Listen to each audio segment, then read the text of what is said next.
Darshan and gang ಕೋರ್ಟ್ಗೆ ಹಾಜರಾಗಿದ್ದಾರೆ. ಬಿಗಿ ಭದ್ರತೆಯಲ್ಲಿ ಆರೋಪಿಗಳನ್ನ ಪೊಲೀಸರು ಕರೆತಂದಿದ್ದಾರೆ. ದರ್ಶನ್ ಪವಿತ್ರ ಗೌಡ ಪ್ರತ್ಯೇಕ ವಾಹನದಲ್ಲಿ ಆಗಮಿಸಿದ್ದಾರೆ.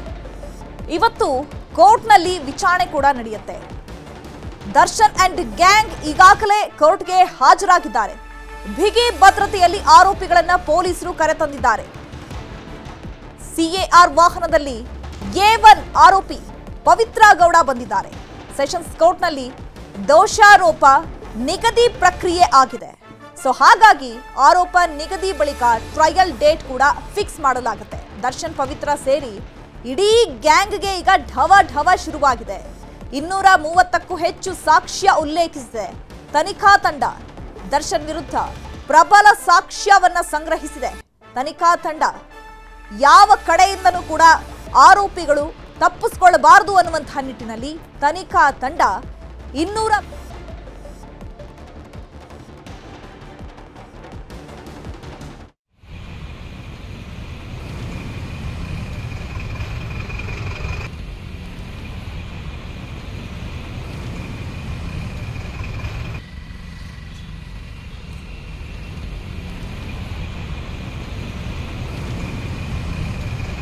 ದರ್ಶನ್ ಅಂಡ್ ಗ್ಯಾಂಗ್ ಅನ್ನ ಕೋರ್ಟ್ಗೆ ಹಾಜರುಪಡಿಸಲಾಗಿದೆ. ಬಿಗಿ ಭದ್ರತೆಯಲ್ಲಿ ಆರೋಪಿಗಳನ್ನ ಕರೆ ತಂದಿದ್ದಾರೆ ಪೊಲೀಸರು. ದರ್ಶನ್ ಪವಿತ್ರ ಗೌಡ ಅವರನ್ನ ಪ್ರತ್ಯೇಕ ವಾಹನದಲ್ಲಿ ಇದೀಗ ಕರ್ಕೊಂಡು ಬರಲಾಗಿದೆ. ನಿಮಗೆ ದೃಶ್ಯಗಳಲ್ಲಿ ನಾವು ತೋರಿಸ್ತಾ ಇದ್ದೀವಿ. ಪವಿತ್ರ ಗೌಡ ಅವರನ್ನ ಈಗಾಗಲೇ ಕರ್ಕೊಂಡು ಬಂದಿರುವಂತಹ ದೃಶ್ಯ.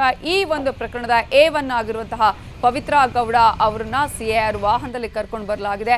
ಸೆಷನ್ಸ್ ಕೋರ್ಟ್ನಲ್ಲಿ ದೋಷಾರೋಪ ನಿಗದಿ ಪ್ರಕ್ರಿಯೆ ನಡೆಯಲಿರುವಂತಹ ಹಿನ್ನೆಲೆಯಲ್ಲಿ ಈಗಾಗಲೇ ನಿಗದಿ ಬಳಿಕ ಈ ಒಂದು ಪ್ರಕ್ರಿಯೆ ಏನಿದೆ ಇದರ ನಿಗದಿ ಬಳಿಕ ಒಂದು ಟ್ರಯಲ್ ಡೇಟ್ ಕೂಡ ಫಿಕ್ಸ್ ಮಾಡಲಾಗುತ್ತೆ. ಈಗ ಇಡೀ ಒಂದು ಗ್ಯಾಂಗ್ಗೆ ಒಂದು ದೊಡ್ಡ ಮಟ್ಟದ ಮಹತ್ವದ ದಿನ ಅಂತಾನೆ ಇವತ್ತು ಹೇಳಬೇಕಾಗುತ್ತೆ.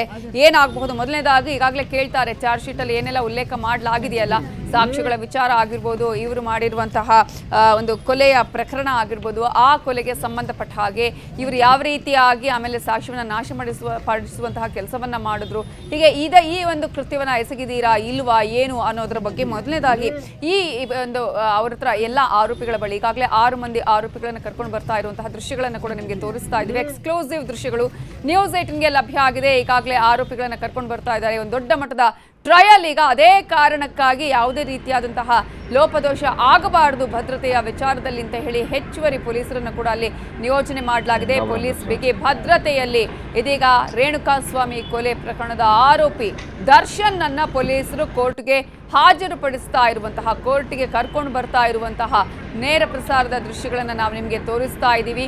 ಈಗಾಗಲೇ ಕೋರ್ಟ್ ಹಾಲ್ ಮುಂದೆ ಈಗಾಗಲೇ ಕರ್ಕೊಂಡು ಬರ್ತಾ ಇದ್ದಾರೆ. ದೃಶ್ಯಾವಳಿಗಳಲ್ಲೂ ಕೂಡ ನೀವು ಗಮನಿಸಬಹುದು.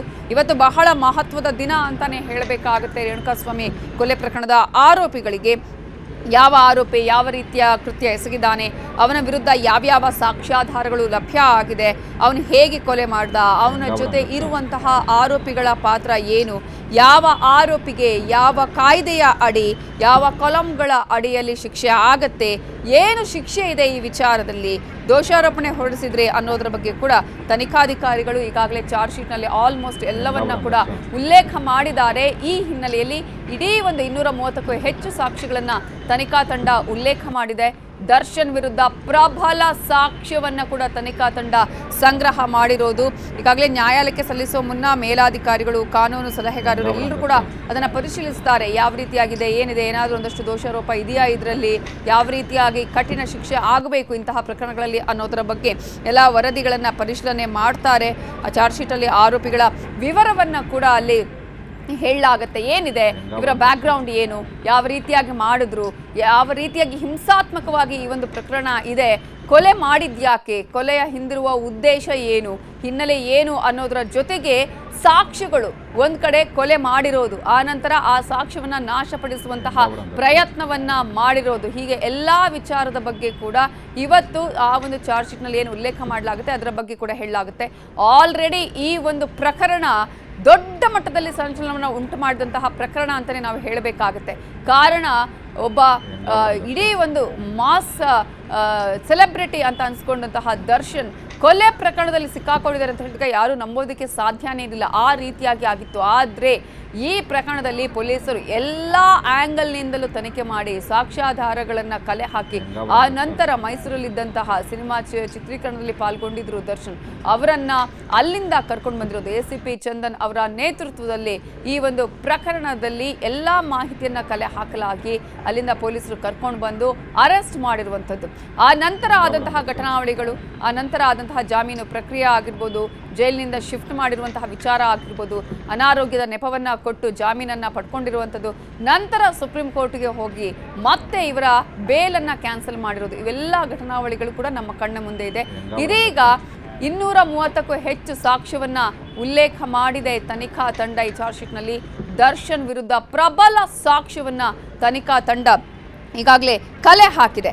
ಇಂತಹ ಸಂದರ್ಭದಲ್ಲಿ ಈಗ ಇರುವಂತಹ ಪ್ರಶ್ನೆ, ಇವರ ಆರೋಪಿಗಳು ಯಾರಿದ್ದಾರೆ ಇವರೆಲ್ಲರೂ ಕೂಡ ಈ ಪ್ರಕರಣವನ್ನ ಒಪ್ಪಿಕೊಳ್ತಾರಾ ಇಲ್ವಾ? ಒಪ್ಪಿಕೊಂಡಂತಹ ಸಂದರ್ಭದಲ್ಲಿ ಆಗ ಶಿಕ್ಷೆಯ ಪ್ರಮಾಣವನ್ನು ಕೂಡ ಹೇಳಲಾಗುತ್ತೆ. ಒಂದು ವೇಳೆ ಇಲ್ಲ ನಾವು ಮಾಡೇ ಇಲ್ಲ ಅಂತ ಹೇಳಿದ್ರೆ ಆಗ ಟ್ರಯಲ್ ಡೇಟನ್ನು ಫಿಕ್ಸ್ ಮಾಡಲಾಗತ್ತೆ. ಸಾಕ್ಷ್ಯದಾರರ ದಾಖಲಾತಿಗಳ FSL ಆಗಿರ್ಬೋದು, ಆಸ್ಪತ್ರೆ ವಿಚಾರ ಆಗಿರ್ಬೋದು, ಸಂಪೂರ್ಣ ತನಿಖೆ ಎಲ್ಲ ಸಾಕ್ಷ್ಯಾಧಾರಗಳನ್ನು ಕೂಡ ಅಲ್ಲಿ ಈಗಾಗಲೇ ನೀಡಲಾಗುತ್ತೆ. ಆ ನಂತರ ವಾದ ಪ್ರತಿವಾದ ಕೂಡ ನಡೆಯುತ್ತೆ. ಇದರ ಬಗ್ಗೆ ಇನ್ನಷ್ಟು ಡೀಟೇಲ್ಸ್ ಅನ್ನ ಕೊಡೋದಕ್ಕೆ ನಮ್ಮ ರಿಪೋರ್ಟರ್ ಸತೀಶ್ ಈಗ ಫೋನ್ ಸಂಪರ್ಕದಲ್ಲಿ ಜಾಯ್ನ್ ಆಗಿದ್ದಾರೆ. ಸತೀಶ್, ಈಗಾಗಲೇ ಈ ಪ್ರಕರಣದ 6 ಆರೋಪಿಗಳನ್ನು ಸೇರಿದಂತೆ ಇತರೆ ಆರೋಪಿಗಳೆಲ್ಲರನ್ನ ಕೂಡ ಕೋರ್ಟ್ಗೆ ಹಾಜರುಪಡಿಸಲಾಯ್ತಾ? ಈಗ ಆರಂಭ ಆಗತ್ತಾ ಕೋರ್ಟ್ನಲ್ಲಿ ಈ ಒಂದು ಟ್ರಯಲ್ ಡೇಟ್ಗೆ ಸಂಬಂಧಪಟ್ಟ ಹಾಗೆ ಮಾಹಿತಿ ವಿಚಾರಣೆಗಳು ಯಾವ ರೀತಿಯಾಗಿ ನಡೆಯುವಂತಹ ಸಾಧ್ಯತೆ ಇದೆ?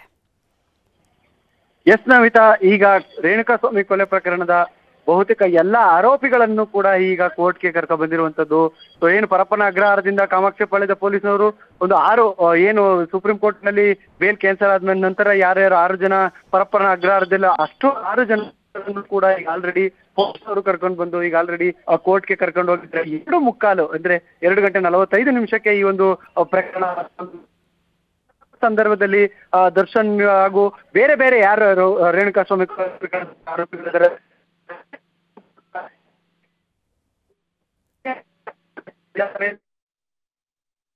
ಸತೀಶ್, ನಿಮ್ಮ ಧ್ವನಿ ಸರಿಯಾಗಿ ಕೇಳಿಸ್ತಾ ಇಲ್ಲ. ಮತ್ತೊಮ್ಮೆ ನಿಮ್ಮನ್ನ ಸಂಪರ್ಕ ಮಾಡುವಂತಹ ಪ್ರಯತ್ನವನ್ನ ಮಾಡ್ತೀವಿ. ಈಗಾಗಲೇ ನಿಮಗೆ ದೃಶ್ಯಾವಳಿಗಳಲ್ಲಿ ನಾವು ತೋರಿಸ್ತಾ ಇದ್ದೀವಲ್ಲ, ಈಗ ಒಂದ್ ಕಡೆ ಈ ಪ್ರಕರಣದ A1 ಈ ಪ್ರಕರಣ ಕಾರಣಕರ್ತೆ ಅಂತಾನೆ ಹೇಳಲಾಗಿರುವಂತಹ ಈ ಪ್ರಕರಣದ ಆರೋಪಿ ಆಗಿರುವ ಪವಿತ್ರ ಗೌಡ ಅವರನ್ನ ಕೂಡ CIR ವ್ಯಾನ್ ಅಲ್ಲಿ ಈಗಾಗಲೇ ಕರ್ಕೊಂಡು ಬಂದಿರುವಂತಹ ದೃಶ್ಯಗಳನ್ನ ನೀವು ಗಮನಿಸ್ತಾ ಇದ್ದೀರಾ. ಮತ್ತೊಂದು ಕಡೆ ದರ್ಶನ್ ಅನ್ನ ಮತ್ತೊಂದು ವೆಹಿಕಲ್ ನಲ್ಲಿ ಕರ್ಕೊಂಡು ಬರಲಾಗಿದೆ.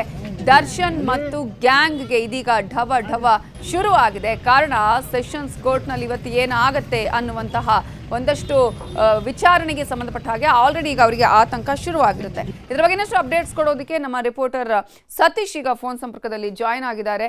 ಸತೀಶ್, ಸದ್ಯಕ್ಕೆ ಏನಾಗ್ತಾ ಇದೆ ಅಲ್ಲಿ? ಖಂಡಿತ ಈಗ 17 ಜನ ಆರೋಪಿಗಳನ್ನು ಈಗ ಕೋರ್ಟ್ಗೆ ಪ್ರೊಡ್ಯೂಸ್ ಮಾಡಿರುವಂತದ್ದು ಪೊಲೀಸ್ನವರು. ಏನಕ್ಕೆಂದ್ರೆ ಈಗ 6 ಜನರು ಸೊ ಒಂದು ಬೇಲ್ ಕ್ಯಾನ್ಸಲ್ ಆದ ನಂತರ ಪರಪ್ಪನಗರದಲ್ಲಿ ಅವರೆಲ್ಲರನ್ನು ಕರ್ಕೊಂಡು ಬಂದು ಈಗ ಆಲ್ರೆಡಿ ಕೋರ್ಟ್ಗೆ ಕರ್ಕೊಂಡು ಹೋಗಿ 2:45 ಈ ಒಂದು ಪ್ರಕರಣ ಕೋರ್ಟ್ ನಲ್ಲಿ ವಿಚಾರಣೆಗೆ ಬರುತ್ತೆ. ಆ ಸಂದರ್ಭದಲ್ಲಿ ನ್ಯಾಯಮೂರ್ತಿಗಳು ನಾವು ವಿಚಾರವಾಗಿರುವಂತಹ ದೋಷಾರೋಪ ಯಾರ್ಯಾರ ಮೇಲೆ ಯಾವ್ಯಾವ ರೀತಿಯಾದಂತಹ ಒಂದು ಆರೋಪಗಳಿದೆ ಆ ಎಲ್ಲ ಆರೋಪಗಳನ್ನ ಚಾರ್ಜ್ ಶೀಟ್ ನಲ್ಲಿ ಏನೇನಿತ್ತು ಅದನ್ನೆಲ್ಲಾನು ಕೂಡ ಉಲ್ಲೇಖ ಮಾಡಿ ಎಲ್ಲ ಆರೋಪಿಗಳಿಗೂ ಕೂಡ ಹೇಳ್ತಾರೆ. ಅದಾದ ನಂತರ ಆರೋಪಿಗಳು ಯಾವ ರೀತಿಯಾದಂತಹ ಒಂದು ಪ್ರತಿಕ್ರಿಯೆ ಬರ್ತದೆ ಅಥವಾ ಅವ್ರೇನಾದ್ರೂ ಆರೋಪವನ್ನು ಆದಂತ ಸಂದರ್ಭದಲ್ಲಿ ಒಂದು ಪ್ರಕರಣ ಮತ್ತೆ ಒಂದು ಟ್ರಯಲ್ ಶುರು ಆಗೋದಕ್ಕೆ ಒಂದು ದಿನಾಂಕ ನಿಗದಿಯಾಗಿ ಯಾವತ್ತು ಟ್ರಯಲ್ ಶುರು ಆಗುತ್ತೆ ಅವತ್ತಿಂದನೂ ಕೂಡ ಈಗ ಆಲ್ರೆಡಿ ಯಾರು 270 ಸಾಕ್ಷ್ಯಗಳನ್ನ ಕಲೆ ಹಾಕಿದ್ದಾರೆ. ಅಷ್ಟು ಜನರನ್ನು ಕೂಡ ಪ್ರತಿದಿನ ವಿಚಾರಣೆ ಆಗುತ್ತೆ. ಅದಾದ ನಂತರ ಒಂದು 6 ರಿಂದ 7 ತಿಂಗಳ ಒಳಗಡೆ ಈ ಒಂದು ಕೇಸ್ ಇತ್ಯರ್ಥ ಆಗುತ್ತೆ. ಇಷ್ಟು ದಿನ ಸಿನಿಮಾದ ಕಥೆಗಳನ್ನೇ ಕೇಳ್ತಿದ್ದಂತಹ ದರ್ಶನ್ ಈಗ ಕೋರ್ಟ್ನ ಕಟಕಟೆಯಲ್ಲಿ ನ್ಯಾಯಮೂರ್ತಿಗಳಿಂದ ಆ ಚಿತ್ರ ತನ್ನ ಮೇಲೆ ಆರೋಪದ ಕಥೆಯನ್ನ ಕೇಳಬೇಕಾಗುತ್ತೆ. ತನ್ನ ಆರೋಪ ಏನೇನಿದೆ, ಯಾವ ರೀತಿ ಒಂದು ಎವಿಡೆನ್ಸ್, ಅದರಲ್ಲೂ ಕೂಡ ಇರುವಂತದ್ದು CCTV ಫುಟೇಜ್ ಇರುವಂತದ್ದು, ಈ ರೀತಿಯ ಒಂದು ಸಾಕ್ಷಿಗಳ ರಾಶಿಯನ್ನೇ ಕಲೆ ಹಾಕಿರುವಂತ ಪೊಲೀಸ್ನವರು ಈಗ ಆಲ್ರೆಡಿ ಎಲ್ಲಾ ವಿಚಾರಗಳನ್ನು ಕೂಡ ಕೋರ್ಟ್ಗೆ ಸಬ್ಮಿಟ್ ಮಾಡಿದ್ದಾರೆ. ಎಲ್ಲ ಜನ